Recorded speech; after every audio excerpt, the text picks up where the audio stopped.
This could be a sign of things to come. A social media post about a doctor in private practice in Mbombela who is refusing to treat patients who haven't got the COVID vaccine.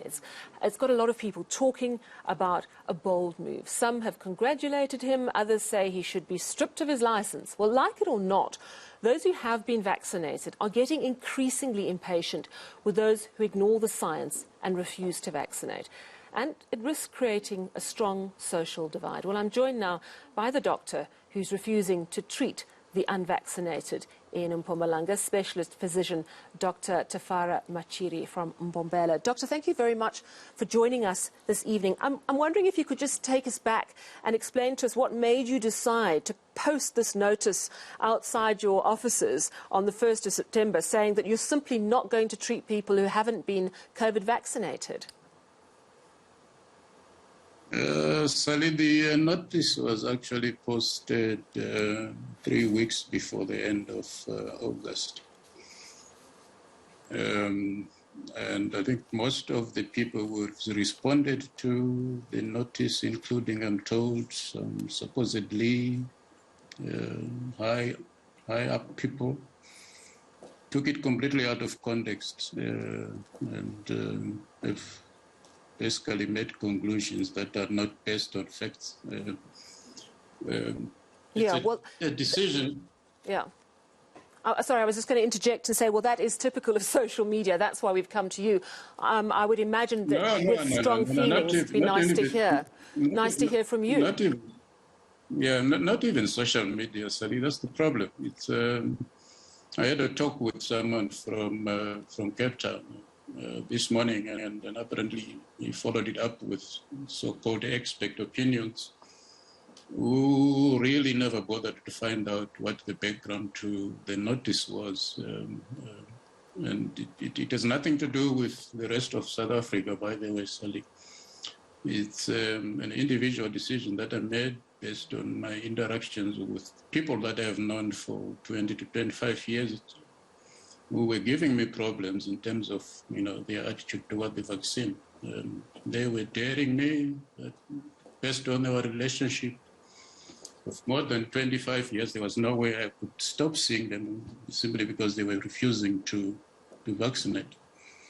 So I decided, after going through the figures, it's a group of about 100 people, that I have known since probably since the late 90s, 1999, between 1999 and 2001, these were part of a support group for HIV. And we have been friends and we have been in touch on a regular basis since then. Yeah, so when vaccinations became available, I became aware that only 29% of them had vaccinated. 71% completely refused to vaccinate.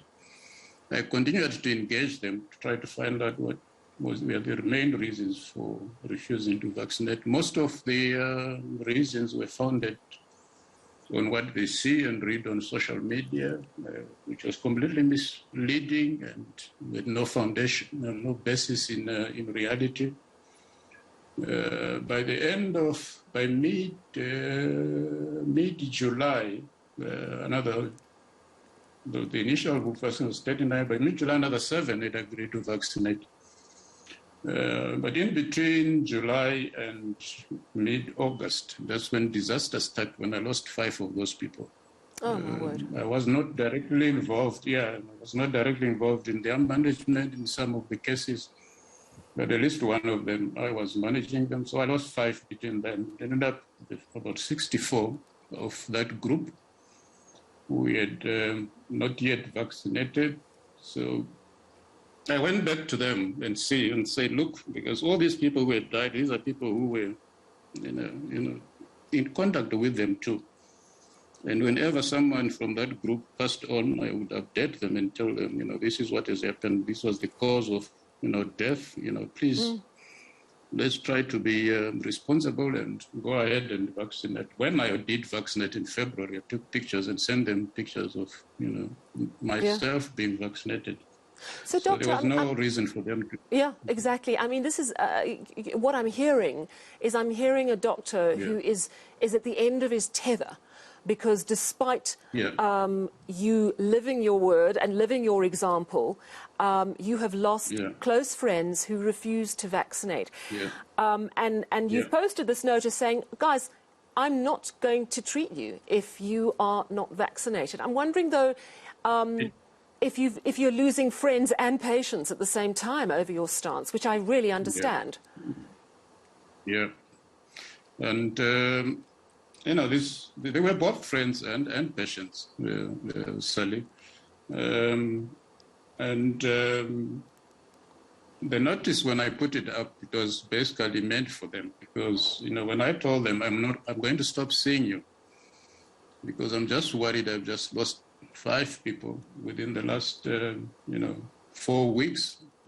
I'm not prepared to stand by while all of you are taking these unreasonable decisions that are leading most of you to getting sick, seriously sick.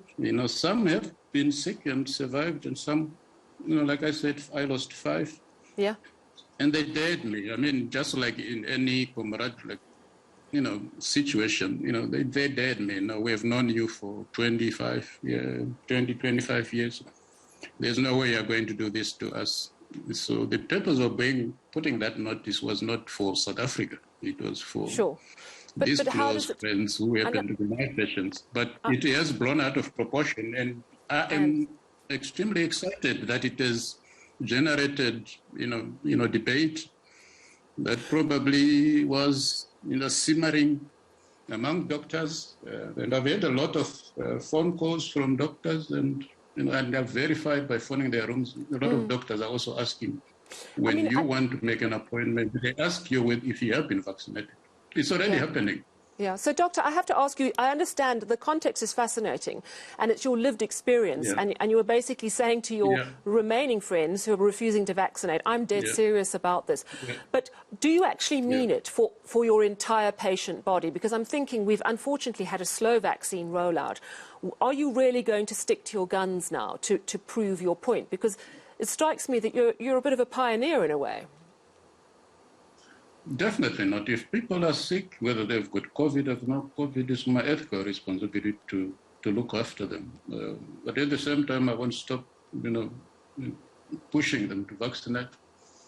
But there's no reason why I should stop seeing people simply because they have not been vaccinated. I will be losing an opportunity to educate them about the importance of vaccinating. So it's going to be an ongoing battle. And I should tell you, as of today, out of that group, the 59 that was left that they had not vaccinated, as of today, 43 have already had one single vaccination study after I put that notice. All right. So you were making a point, but you're not going to stop treating people who haven't been vaccinated. Am I correct? Yeah, no.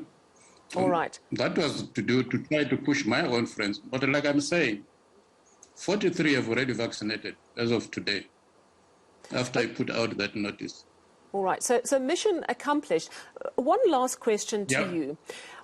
How do you understand this absolute refusal to accept the proof of what we're seeing in the science? You've obviously had so many conversations with your friends and with patients saying, look, this works. How do you understand this refusal to accept the facts? I don't understand it. It's best in a stratosphere that I personally don't belong in. I still continue to see people who are suffering with severe COVID and dying because they've not vaccinated. I also see people who are vaccinated who are coming to hospital with severe disease, but they go home, Sally. That's the difference. They get better and they go home. And I cannot understand why anyone would not want to get something that is going to prevent you from getting severe illness, something that is going to help you from getting hospitalization, and something that is going to stop you from getting the ultimate. There's nothing that we learn from dying, Sally. Once you die, you die.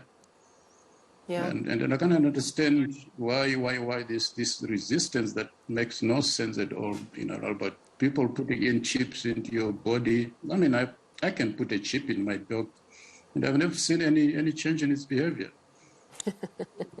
Yeah. What is the basis of all these things that they read in the on social media? Unfortunately, I don't do any social media, so I honestly don't know what garbage is going on over there. Yeah, I do think that you've raised such a crucial issue there, and I just want to thank you so much for your time this evening and for explaining your position. That, of course, was specialist physician Dr. Tafara Machiri from Mbombela, and he's explaining to us why he posted the notice outside his practice. It was essentially for a large group of his friends and patients who were refusing to vaccinate, despite him repeatedly saying, you could die if you don't vaccinate. So he's not going to refuse to treat any of his patients if they're not vaccinated. But he kind of accomplished his mission to throw down the gauntlet to his friends. In the process, I think, however, he's raised a national debate. Completely fascinating. Thank you very much, Doctor.